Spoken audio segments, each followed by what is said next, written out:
Hello, yogis. Welcome, students. Namaste. Thank you so much for being here. I am so excited to share all the physical benefits of yoga with you. Well, maybe not all of them, but a lot of them. This is our introduction into our final unit, Unit 4, and it's all about self-care. Our main learning objective for this unit is to develop a program of yoga postures and breathing exercises that will help us achieve our goals to relax, to concentrate, to reduce tension and anxiety, and anything else that you might have as a personal goal of yours.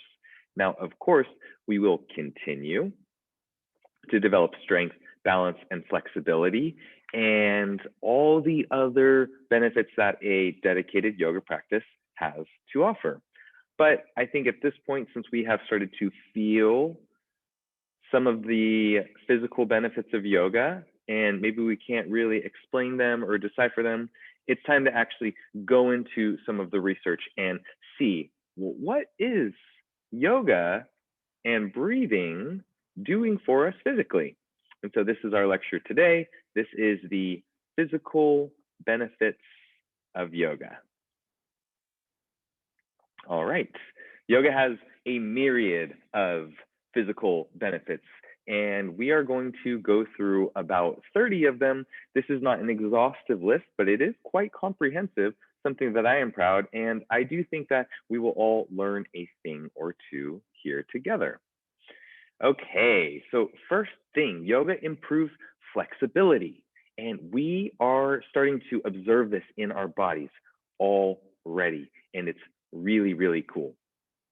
Over time, dedicated consistency, muscles, tendons, and ligaments in the body loosen up and more length is created or reclaimed. We notice that with the consistent yoga practice, we're able to move deeper into postures, and it becomes easier to get our fingers to our feet without having to bend our knees. Same thing for back bends, shoulder openers, hip openers, sitting on the ground. Yoga improves flexibility. Yoga improves balance. Regular practice increases our proprioception. This is the ability for our body to know where we are in space. Better balance means that we fall less and we have less injuries, and this promotes increased longevity. Yoga improves balance. Yoga builds muscles and strength. Building strength in yoga supports our structure, and stronger muscles keep our bones protected. Yoga strength is balanced with flexibility and creates a very functional mobility that positively affects everything else that we do in life, whether it's working at our desk or exercising or training for a goal. Yoga can help contribute to a holistic strength, balance, and flexibility that will aid in whatever it is that you want to do. Now, these first three, this is what we've been working on: strength, balance, and flexibility. And we have been able to observe this in real time within ourselves. And that is so cool. Yoga improves posture. You might be sitting up a little bit taller, right, when I said that. Our head is heavy, and it's supported by our spine, back, neck, and shoulders. And over time, if we round too much, or we hunch in chairs or cars, or we slouch, improper alignment can happen. As we slump, the body compensates with an inward curve in the lower back and the neck, and this causes back pain. Yoga can help to increase flexibility and bring us back into a proper alignment and support good posture. Yoga improves posture. Yoga prevents cartilage and joint breakdown. Joints are those areas where our bones meet. Joints are moved through a full range of motion during yoga, and this can help degenerative arthritis or mitigate disability by accessing areas of the body that aren't utilized in everyday activities. Motion is life. Movement is life. And as we move through our joints, And that movement supports the halting of our joints breaking down and prevents cartilage deterioration. Yoga helps our joints. Yoga protects our spine. Our spine is built on a series of discs, vertebrae, that can herniate and compress nerves. Movement provides nutrients to these discs through the compression and release. It's like bringing in fresh nutrients whenever it's twisted or bent forward or backwards, and this keeps discs fluid and healthy. So yoga can protect our spine. Yoga improves bone health. We do a lot of weight-bearing exercises, planks and side planks and forward folds, single leg balance postures, and all of these postures require us to support our own body weight. Because we're supporting our own body weight, yoga has been shown to increase bone density and prevent osteoporosis and help ward off bone degeneration. So the weight-bearing exercises help our bones stay healthy, and that's really cool. Yoga increases the circulation of our blood, especially to our hands and our feet when we're in these very relaxed postures. So as yoga can help to remove tension, it can help to increase blood flow, delivering more oxygen to cells, which then will function better. When we twist, we push out venous blood, and when we release, fresh blood returns back.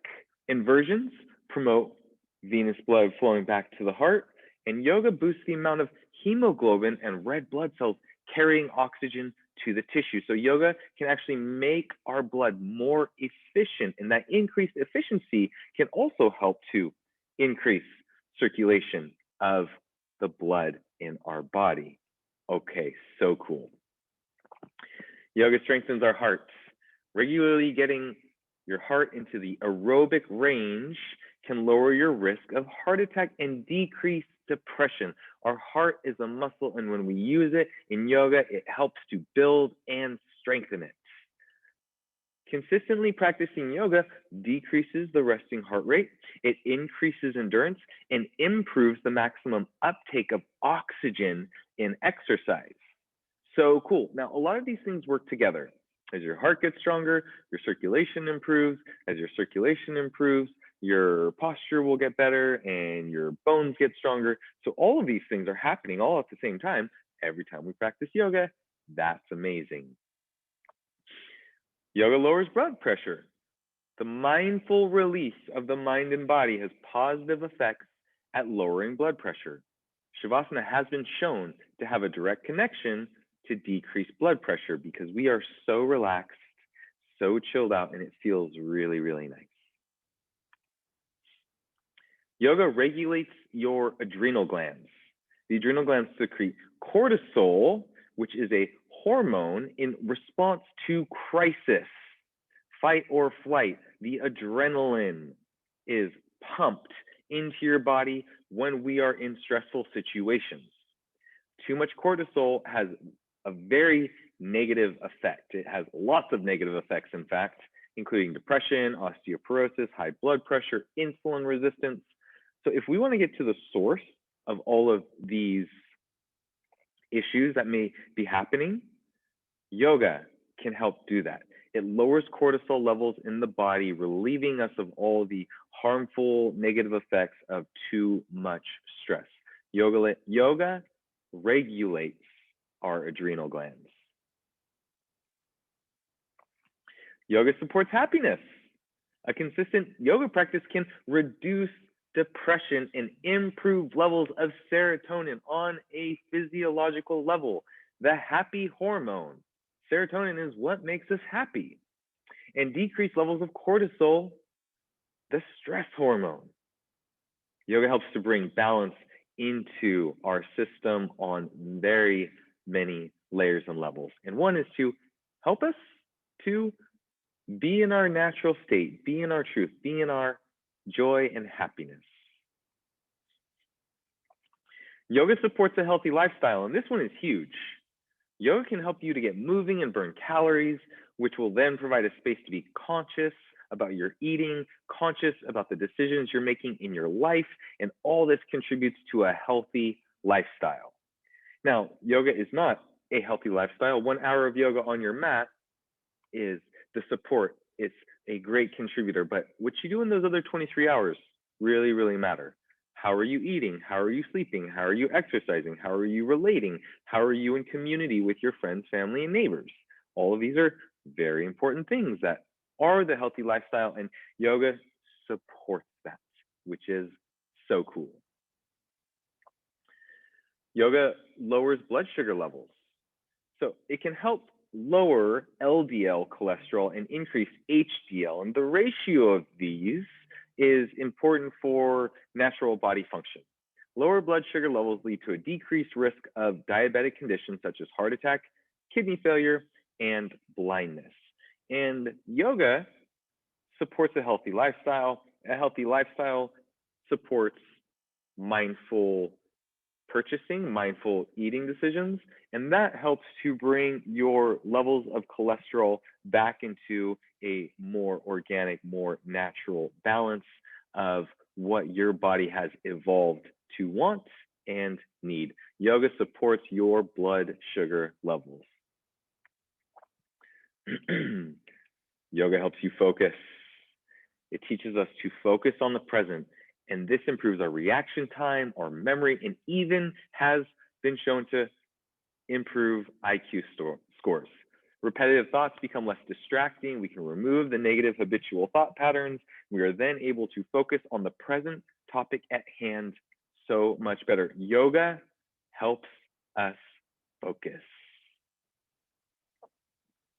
Yoga releases tension. Yoga can create awareness on where we hold tension. As we talked about, for me, it's in my teeth. I'm a teeth gritter, and I know this now, and I can see this and recognize this. Through regular practicing, this awareness can help us on the day-to-day as we notice when and where we are tense. Do you make tight fists or crunch in your belly? Maybe your shoulders curl up and you get all tight. If you ever notice you get kinks in your neck, you might hold your tension in your shoulders, and seeing that can help us to release and be really, really nice. Yoga helps to release tension. Yoga improves sleep. Certain yoga practices such as meditation, pranayama, the breathing techniques, and shavasana promote a turning inward of the senses, which slows down the nervous system, allowing for an easier transition into deep sleep.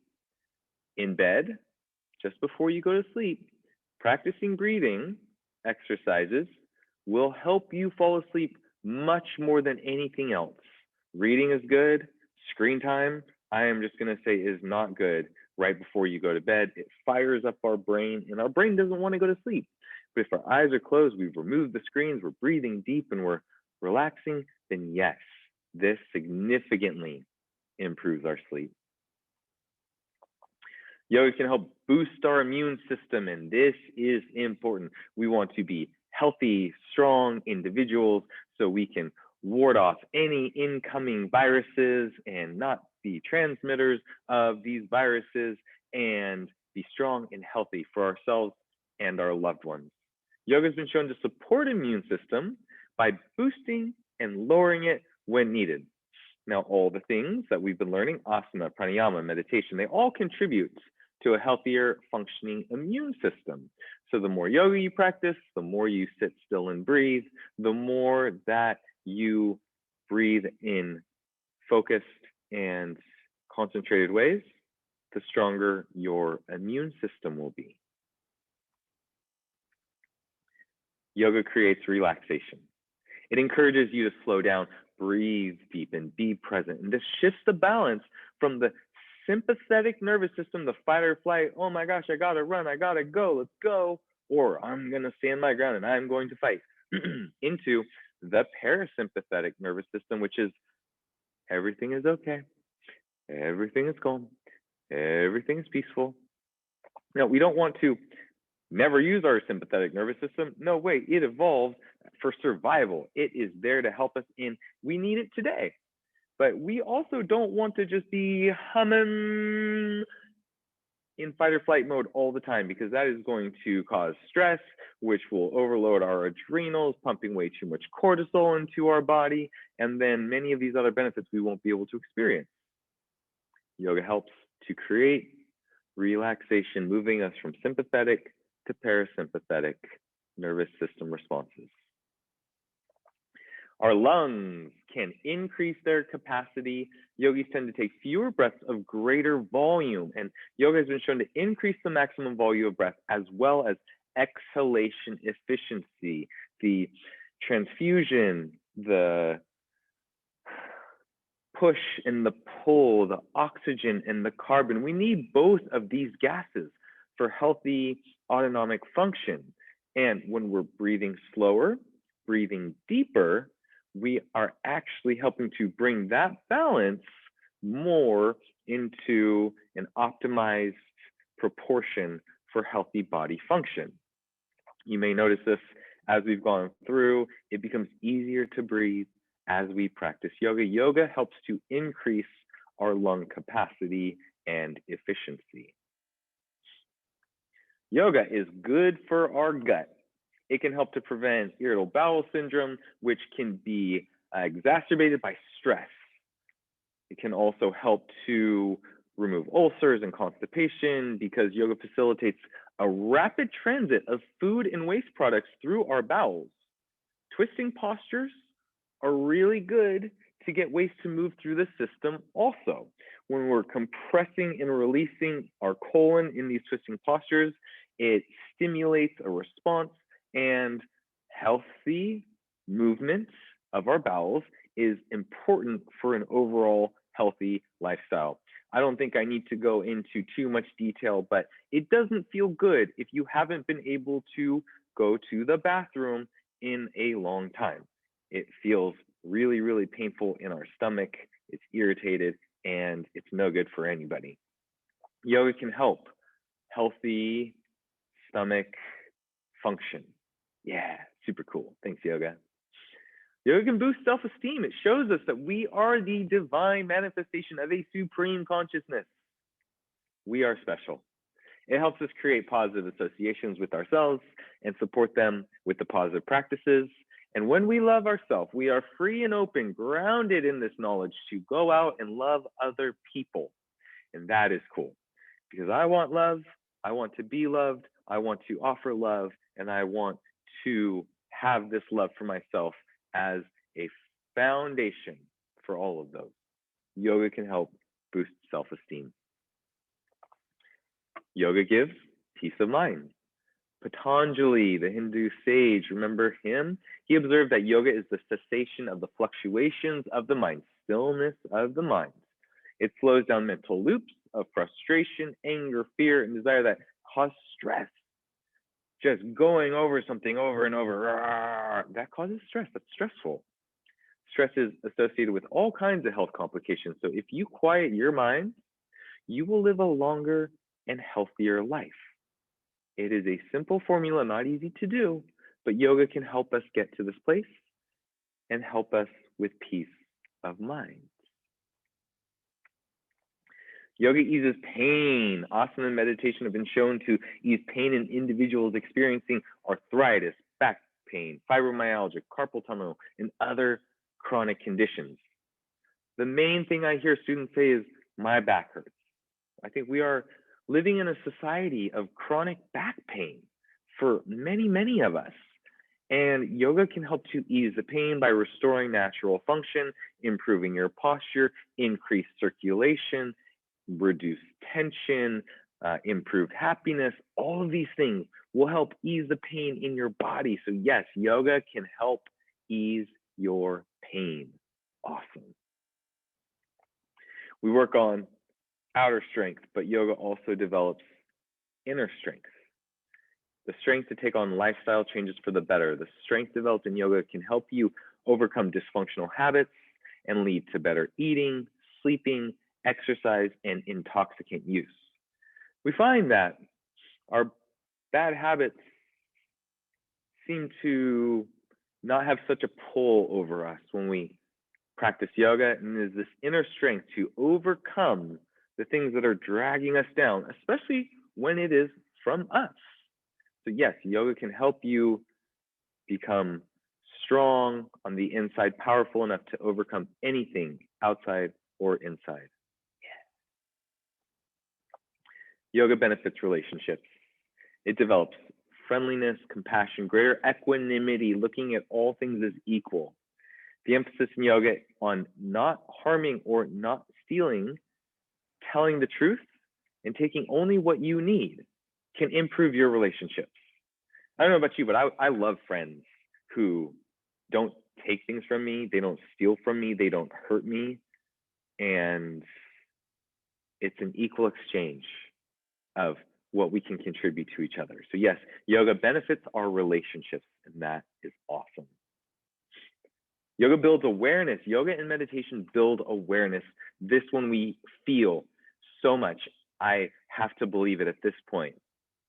The more aware you are, the easier it is to transcend destructive emotions like anger, not to be so reactive, but to be more responsive. Chronic anger can lead to heart attacks.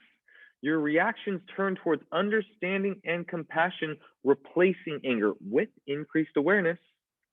This decreases your risk of heart disease. So increased awareness through these yogic practices can help you live longer and be happier and be less susceptible to anger. So if you are an individual that may be susceptible to anger, maybe anger happens right away, meditation can really help to build awareness, to see these feelings, to observe them, and to work with them, not to deflect or hide, to push down inside, but to process, to acknowledge, to accept. These are the way with awareness. Find yourself in the service of others. Thank you, Gandhi, creating service to others. Karma yoga is the yoga of service, and it's an integral component to yoga. Serving others can provide meaning in your own life, and it can help you to connect and build relationships with other individuals and recognize that you are not alone in the things that you are going through, your trials and your tribulations. You are not alone. You are not alone in this experience, and we can help others, and that helps ourselves, and we can receive help from others because everybody needs a little help sometimes. Absolutely. Yoga supports service to others. Yoga encourages self-care. Here's the big one. Yoga provides you the tools and awareness to support yourself and care for yourself. The more you commit to the practice, the better you feel. Yoga and self-care are a proactive way of offering medicine to the body to ward off illness and disease. So please take care of yourself, and yoga will help you to take care of yourself, because what happens is you think, boy, I feel good. I like feeling good. I want to feel better. Oh, I feel even better, and I like this too. Okay, this is what I need to do to feel good. Drink water, practice yoga, get plenty of sleep, maybe take a walk in the park. All of these things help. Take some personal time, emphasize relationships with people around me, study hard, whatever it is that you need to encourage and promote self-care, yoga can help you find those answers. This affects positive change. Our thoughts are so powerful, probably the most powerful. Our thoughts lead to our words lead to our actions, but all of that starts in our brain. So if you're wondering if it's important what you think, yes. Believing in yourself can be the most effective way to incite and affect positive change. There is an entire mountain body of research looking at the placebo effect, showing the power of our mind to have real effects. Now, we look at this and we say, oh, that's just the placebo. They were getting it because they didn't actually get the test that was being administered. But hey, let's look at this. If believing a practice can facilitate healing, the power is there for it too. So you could do all the yoga in the world, but if you don't think it's going to have a benefit, then you know what? It probably won't. But if you believe that what you are doing is going to have these positive effects, then yes, they will happen because our minds are so powerful that things that we believe actually happen. Yoga affects positive change by helping us believe in ourselves, in the positivity, in the benefits. In conclusion, yoga does not transform the way that we see things, it transforms the person who sees. Same event, the transformation is happening inside. It is what we are looking at out into the world from inside of our heart and mind that is being shifted and transformed. And this is where the transformation, the true change, the benefits all happen. Yoga is so good. It has so many benefits and it is here for you. And believing this practice and believing all of the benefits, not only from hearing me talk about them, but from experiencing them yourself, is how you will really get all the rewards of a dedicated, consistent yoga practice. So I hope you learned a lot. I hope you really enjoyed today's lecture on the physical benefits of yoga. It will support you in self-care, in developing a program for you to feel your best, to optimize your health, and to live your best life. Thank you so much for your attention. Namaste.